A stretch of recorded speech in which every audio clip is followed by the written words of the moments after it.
মণিমালা ফুলের সবচেয়ে আকর্ষণীয় বৈশিষ্ট্য হলো এর উজ্জ্বল বেগুনি এবং সাদা বর্ণের মিশ্রণ। ফুলের বাইরের অংশ সাদা, যা দেখতে অনেকটা ছোট্ট ঘণ্টার মতন। এই সাদা স্তরের মাঝখান থেকে বেরিয়ে আসে উজ্জ্বল বেগুনি বা নীল রঙের একটি অংশ, যা দেখতে অনেকটা মণির মতো মনে হয়।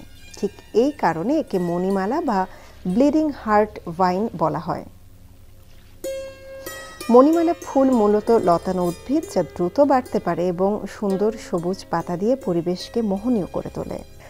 এর সৌন্দর্য শুধু দিনের আলোতেই নয়, গোধূলি বেলায় যখন নরম আলো এর উপরে পড়ে তখন এটি আরও মোহনীয় রূপ ধারণ করে। মৌমাছি বা প্রজাপতিরা এই ফুলের প্রতি বিশেষভাবে আকৃষ্ট হয়, যা বাগানে প্রাণবন্ত আবহ সৃষ্টি করে।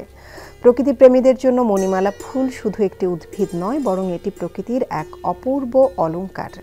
মণিমালা ফুলের পাপড়িগুলো যেমন কোমল ও নরম, তেমনি এর রং ও গন্ধ মানুষকে শান্ত করে।